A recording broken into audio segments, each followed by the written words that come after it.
রাত তখন 10টার কাছাকাছি। ফারাশেতপাড় গ্রামের সবাই নিজেদের ঘরে ঘুমিয়েছিল, কিন্তু গ্রামের বড় একটা সেতুর উপরে দুই জুয়ারি তাস খেলতেছিল।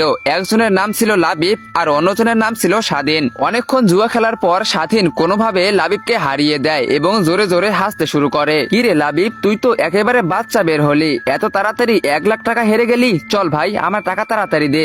লাবিব রেগে গিয়ে বলে, কিসের 1 লাখ টাকা? আমি দেব না, কারণ তুই চিটিং করেছিস। না হলে তোর মতো স্বাধীনের বাপেরও সাহস নাই আমার মতো লাবিবকে হারানোর। এতে স্বাধীন খুব বেশি রেগে যায় এবং বলে, টাকা দিবি না মানে? একে তো খেলতেই জানিস না, আবার বলতেছে যে আমি চিটিং করেছি। টাকা দে, না হলে তোকে সেতু থেকে ধাক্কা দিয়ে ফেলে দেবো। এই কথা শুনে লাবিব হেসে বলে, তুই আমাকে ফেলে দিবি আর আমি কি দাঁড়িয়ে দাঁড়িয়ে দেখবো নাকি? আমি গাধার দুধ খাই, তাও আবার 1 লিটার করে। আমার গায়ে এতটা শক্তি আছে যে তোকে ধরে ছুঁড়ে ফেলে দেবো। এত অপমান সহ্য করতে না পেরে স্বাধীন মারতে শুরু করে এবং লাবিব তাকে অনেক বোঝানোর চেষ্টা করে, কিন্তু সে কোনো মতেই বোঝে না। লাবিব তার হাত থেকে বাঁচার জন্য পিছনে যেতে শুরু করে, কিন্তু ভুল করে পা পিছলে নদীতে পড়ে যায়। কিন্তু সে সাঁতার না জানার কারণে মুহূর্তের মধ্যেই পানিতে ডুবেই মারা যায়। এটা দেখা মাত্রই স্বাধীনের মাথা ঠান্ডা হয়ে যায় এবং সে ভয় পেয়ে বলতে থাকে, ওরে বাবা, এটা আমি কি করে ফেললাম? এখন তো পুলিশ আমাকে মেরে মেরে আমার হাড্ডি গুঁড়ো করে ফেলবে। তাড়াতাড়ি করে চলো এখান থেকে পালিয়ে যাই। কিন্তু এরপরেই ফারাশেরপাড় গ্রামে এমন কিছু হতে চলেছে তা কেউ কল্পনাতেও জানতো না। পরের দিন সকালে গ্রামবাসীরা ব্রিজের উপরে ভিড় করে,